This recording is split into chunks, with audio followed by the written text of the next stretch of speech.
प्रिय विद्यार्थियों, मैं डॉक्टर श्यामा अग्रवाल, सह आचार्य संस्कृत, राजकीय डूंगर महाविद्यालय बीकानेर से संस्कृत साहित्य स्नातकोत्तर उत्तरार्ध के प्रश्न पत्र 6th के शास्त्रीय साहित्य में कौटिल्य अर्थशास्त्रम पठनीय है।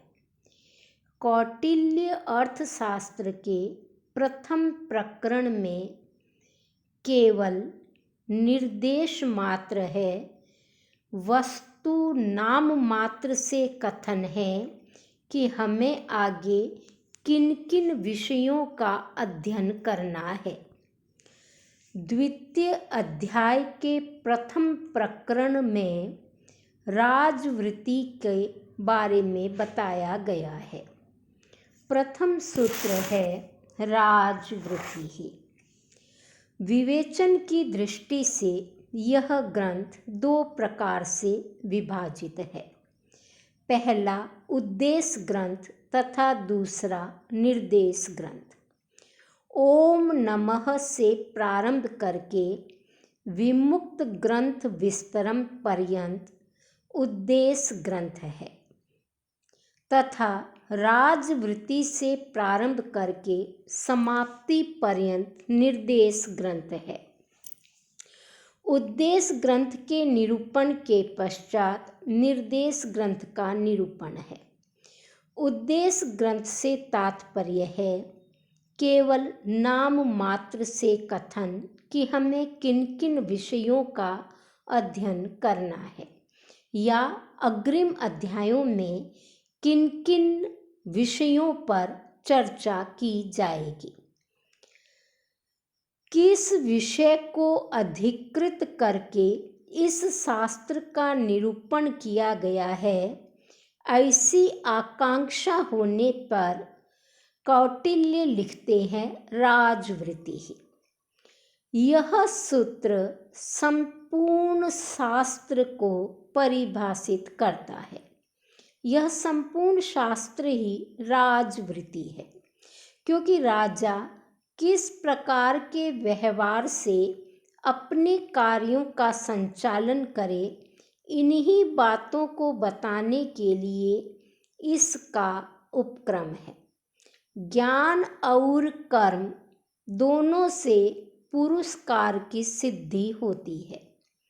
उसमें भी कर्म का अनुष्ठान ज्ञान पूर्वक ही होता है तथा ज्ञान शास्त्र पूर्वक होता है। अतएव इस संपूर्ण शास्त्र को राजवृत्ति कहा गया है। यद्यपि अमात्य आदि भी शासन संबद्ध हैं, वे भी इसके आधार पर ही अपना व्यवहार करें, ऐसा प्रतीत होता है। तथापि राजा के द्वारा ही ऊह्यमान होने के कारण उनके लिए यह शास्त्र है, ऐसा तो नहीं कहा जा सकता। अभिप्राय यह है कि राजा का राजवृत्ति के साथ साक्षात संबंध है और अमात्य आदि उन्हीं के अनुसार चलने वाले होते हैं। अतः राजा के लिए ही इस शास्त्र को मानना आवश्यक है। उसके द्वारा निर्धारित नीति पर ही अन्य लोग आचरण करते हैं अथवा तंत्र को अधिकृत करके इस सूत्र को अधिकार सूत्र माना है। यदि कहा जाए कि संपूर्ण शास्त्र ही राजवृत्ति है, तो इस प्रकरण को विशेष रूप से राजवृत्ति कहना समुचित नहीं है, परंतु यह कहना भी ठीक नहीं है। कारण यह है कि संपूर्ण शास्त्र को राजवृत्ति होने पर ही स्वकुटुंब विषयत्व ख्यापन के लिए यहाँ विशेष रूप से राजवृत्ति का कथन किया है, क्योंकि परमंडल की अपेक्षा न रखते हुए यह स्वतंत्र वृत्ति है, इसीलिए इसका प्रतिपादन है। अथवा विजय की प्राप्ति की इच्छा वाले राजा को वृत्ति बताने के लिए इसका निरूपण किया है। कहा भी गया है कि राजवृत्ति जो है वह राजा को जानने के लिए अत्यावश्यक है। कुछ लोगों ने इसको अधिकार सूत्र ही माना है। राजवृत्ति से तात्पर्य राजा के समस्त आचार, विचार, कर्म, ज्ञान आदि के रूप में है।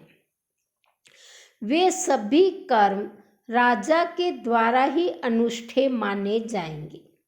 यद्यपि अमात्य आदि भी उन कर्मों के अनुष्ठाता है, फिर भी स्वयं राजा के रूप में नहीं, अपितु वो राजा के प्रतिनिधि के रूप में अनुष्ठाता है। इसलिए प्रत्येक राजा को राजवृत्ति का ज्ञान होना अत्यावश्यक है। अग्रिम जो है वो आन्वीक्ष की स्थापना है।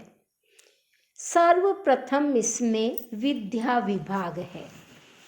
सूत्र है मूल आन्वीक्ष की त्रयी वार्ता दंड नीतिश्चेति विद्या।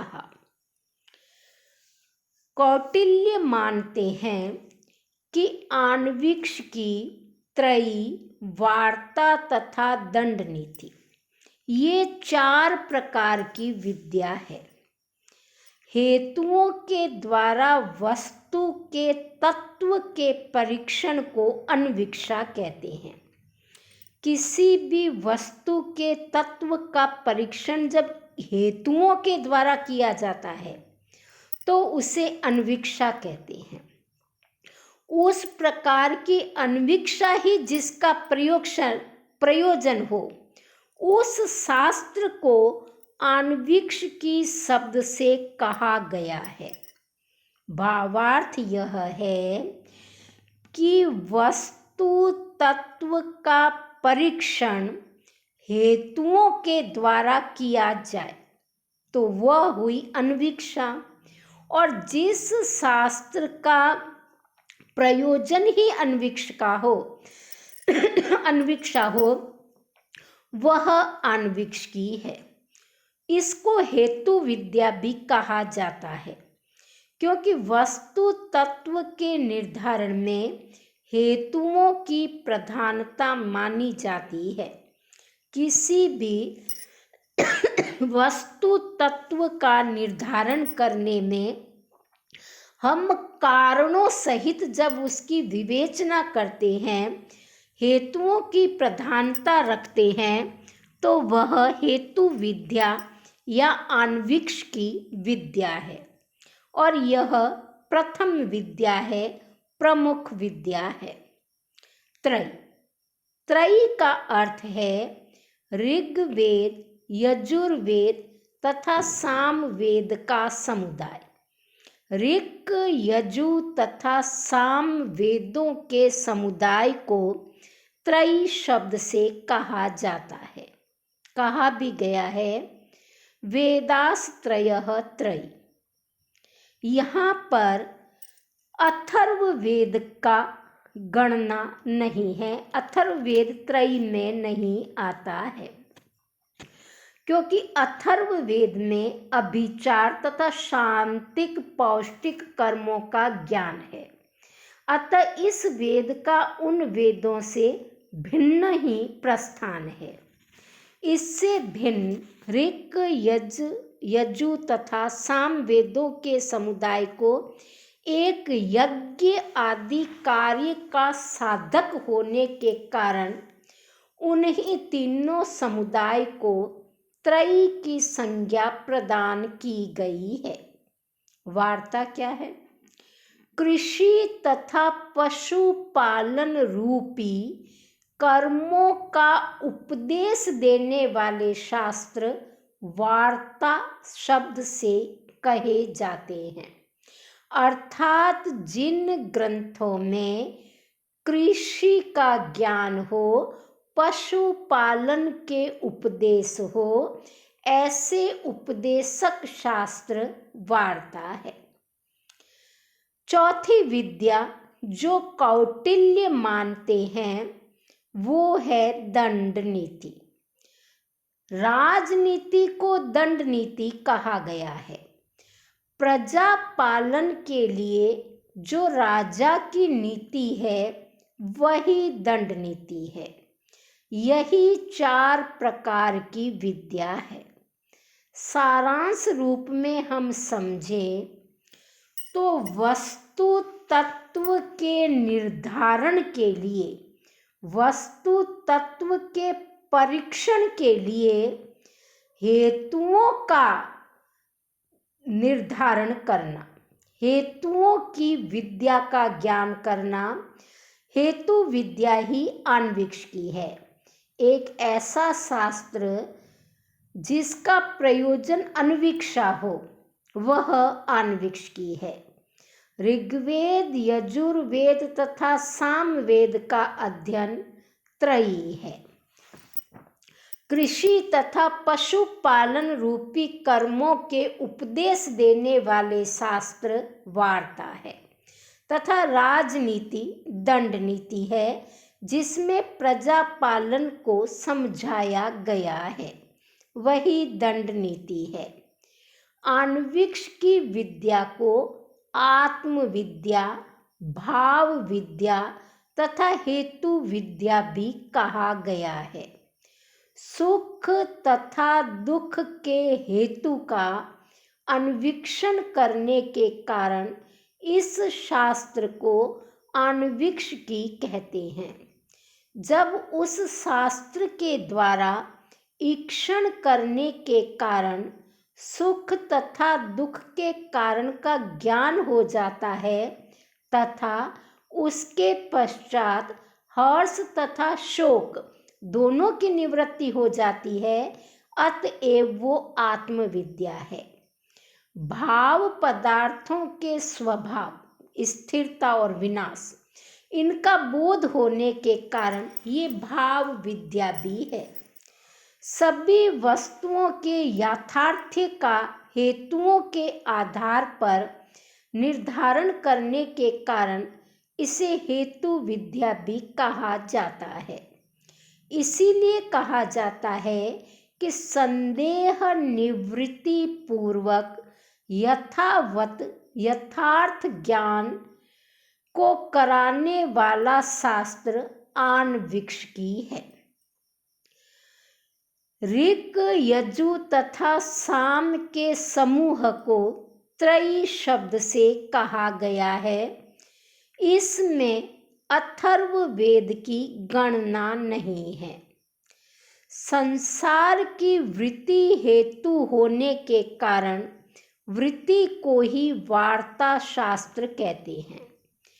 इसमें कृषि कर्म, पशुपालन तथा वाणिज्य आदि के विषयों में बताया जाता है।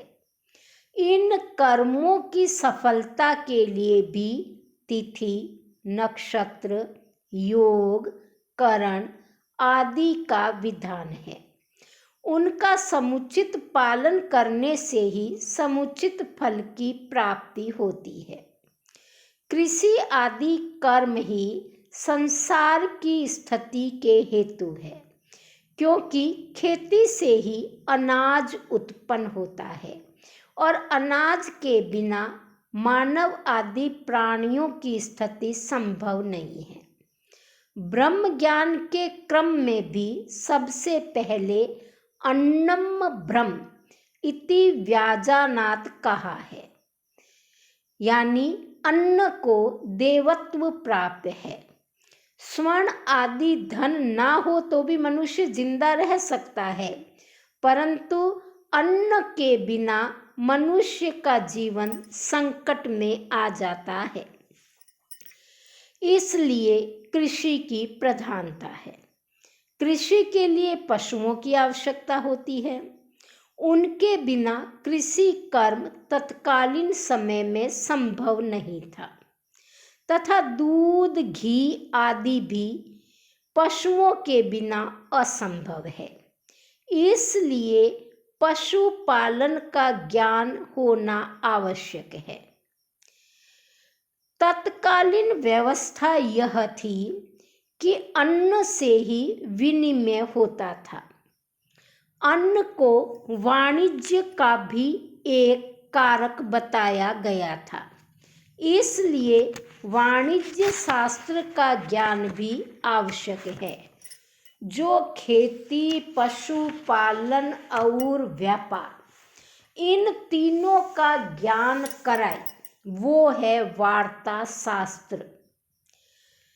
इन सभी को व्यवस्थित रखने के लिए दंड नीति की आवश्यकता होती है। दंड नीति के बिना समाज कंटकों से प्रजा की रक्षा संभव नहीं है। समाज में मात्स्य न्याय की प्रवृत्ति हो जाएगी, जिससे न कोई धर्म का अनुष्ठान कर सकेगा, न वार्ता का परिपालन कर सकेगा। संपूर्ण समाज विशृंखलित हो जाएगा। दंड नीति के कारण ही सभी लोग अपने अपने मार्ग पर सुव्यवस्थित रूप से चलते रहते हैं। अन्य सभी विद्याओं को सुव्यवस्थित रखने के लिए राजा को दंड नीति का ज्ञान होना अत्यावश्यक है। दंड के योग्य व्यक्ति को दंडित न करना तथा दंड के अयोग्य व्यक्ति को दंडित करने पर राजा को इस लोक में अपयश तथा परलोक में नरक की प्राप्ति होती है। प्रजा में असंतोष होता है और असंतोष राष्ट्र को भस्म कर देता है। इसलिए जहाँ उचित हो वहीं दंड का प्रयोग करना चाहिए।